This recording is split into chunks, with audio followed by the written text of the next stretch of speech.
RG Kar medical कॉलेजची केस जर तुम्हाला आठवत असेल, तर त्या महिला डॉक्टरवरती जो अत्याचार झाला, तो हरामखोर, तो नराधम आजही पिंजऱ्याआड आहे. त्याला कोणत्याही प्रकारची शिक्षा झाली नाही. त्याला फाशी झाली नाही. त्याला एन्काउंटरमध्ये मारण्यात आलं नाही. मित्रांनो, याच्याचमध्ये ममता बॅनर्जीचं स्टेटमेंट होतं, की 10 नंतर महिलांनी का बाहेर पडावं?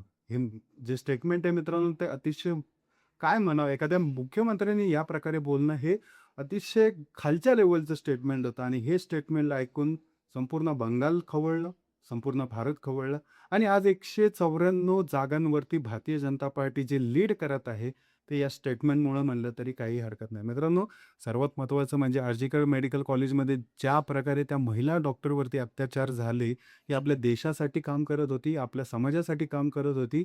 रात्रीचं त्या पेशंटसाठी काम करत होती आणि तिच्यावरती या नराधमाने येऊन अत्याचार केले आणि हा नराधम आजही जिवंत आहे.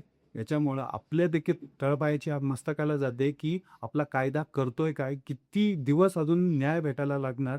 हे ऐकल्यावरती कुठेतरी मनस्ताप होतो आणि याचमध्ये जर मित्रांनो बघितलं, की त्या पीडितेच्या आईला काय वाटत असेल, तिला कुणाच्यातरी मदतीची गरज होती, कुणाच्यातरी सपोर्टची गरज होती आणि हा सपोर्ट दिसून आला, तो म्हणजे केंद्रीय मंत्री अमित शहा यांच्याकडनं. केंद्रीय मंत्री अमित शहा यांनी त्यांना तिकीट डिक्लेअर केलं भारतीय जनता पार्टीचं. तुम्ही आमदार बना, तुम्ही सिस्टमचा हिस्सा व्हा, तुम्हाला काहीतरी करता येईल अशी अपेक्षा सगळ्यांनाच असते. ज्यावेळेस तुम्ही सिस्टमचा हिस्सा असता, त्यावेळेस तुम्ही समाजासाठी पण कार्य करू शकता. तुम्हाला जे न्याय भेटणार आहे, ते लवकरात लवकर पण भेटू शकतात आणि हेच आपल्याला दिसून येतं ह्या आजच्या रिझल्टमुळे. मित्रांनो, 111 पानीहाटी, वेस्ट बेंगाल या विधानसभेमधनं त्या थांबल्या होत्या. आणि याच्यामध्ये 4 राउंड आत्तापर्यंत झालेले आहेत मित्रांनो.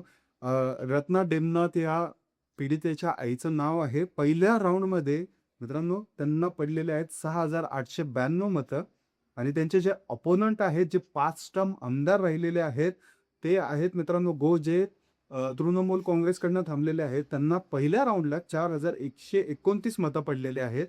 दुसऱ्या राउंडला मित्रांनो तृणमूलचे जे आमदार आहेत, ऑलरेडी आमदार होते ते आणि आता त्यांची जी अवस्था आहे ती खूप बिकट दिसते आपल्याला. त्यांना दुसऱ्या राउंडमध्ये पडलेले आहेत ते म्हणजे 4,129 मतदार आणि ज्या पीडितेच्या आई आहेत, ज्या भाजपकडनं थांबलेल्या आहेत, त्यांना परत 6,892 मतं पडलेले आहेत. राउंड 3 ला जर आपण बघितलं मित्रांनो, राउंड 3 ला सर्वात जास्त लीड जे आहे ते रत्ना डेमना त्यांना भेटलेलं आहे.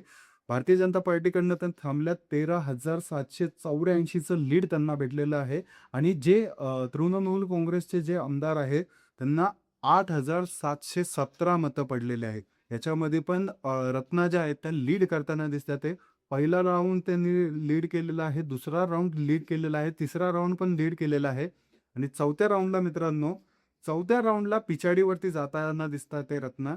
जे तृणमूलचे आमदार आहेत त्यांना 13,246 मतं पडले. सॉरी, ज्या रत्ना डेबेत आहेत त्या आघाडीवरच आहेत.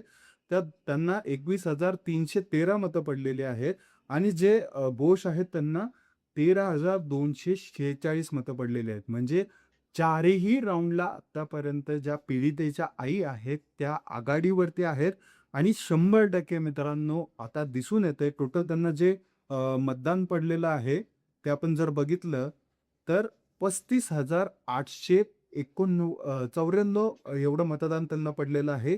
13,730 चं त्यांच्याकडे लीड आहे आणि मित्रांनो आता 5व्या राउंडचा देखील निकाल आलेला आहे. तो देखील मी तुम्हाला सांगतो.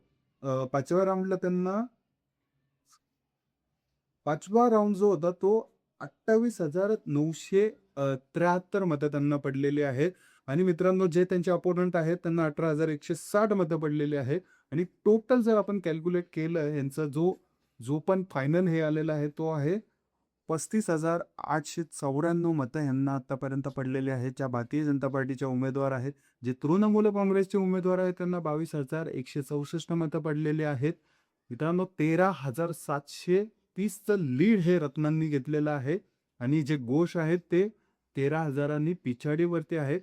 सगळ्यात महत्त्वाचं म्हणजे हे 2च कॉम्पिटिशन आहेत. बाकीचे जे आहेत ते खूप आतमध्ये आहेत. कुणाला 5,000 मतं पडलेले आहेत, कुणाला 8,000 मतं पडलेले आहेत. पण जे मेन कॉम्पिटिशन होतं ते या दोघांमध्ये होतं आणि याचमध्ये मित्रांनो कुठेतरी तिथल्या विभागातल्या 111 विधानसभेच्या त्या लोकांनी या माऊलीच्या पदरामध्ये जे मतदान आहे ते केलेलं आहे. तिला सपोर्ट दाखवलेला आहे. त्यामुळे तिथल्या लोकांचं पण कौतुक आहे. इथे तिच्या मागे ठामपणे खंबीर आहे. ज्यावेळेस प्रचारादरम्यान ती घरोघरी जात होती माऊली, सर्व लोकं डोळ्यात पाणी काढत होते. तिला सांत्वन करत होते. आम्ही तुमच्या सोबत आहोत म्हणून त्यावेळेसपासूनच हे सर्व होते. पंतप्रधान मोदीजी यांनी देखील त्यांचं सांत्वन करून त्यांना सपोर्ट दाखवला. त्यांचा फोटो पण आला. मित्रांनो, यावरूनच आपल्याला कळतं, की एक सरकारमधले लोकं जे असतात, ते तुमच्या मागे थांबले, तर तुम्ही काहीही करू शकता आणि याच्यामध्ये हा जो रिझल्ट आहे, हा दर्शवतोय. ह्या विधानसभेमध्ये त्या निवडून देखील येतील, हे देखील आपल्याला आता थोडंसं स्पष्ट होताना दिसतंय. नक्कीच अजून 8 राउंडचं मतदान राहिलेलं आहे. मी तुम्हाला फायनल जो पण व्हिडिओ असेल, तो करून सांगतो. भेटूया एका पुढच्या व्हिडिओमध्ये. जय हिंद, जय महाराष्ट्र.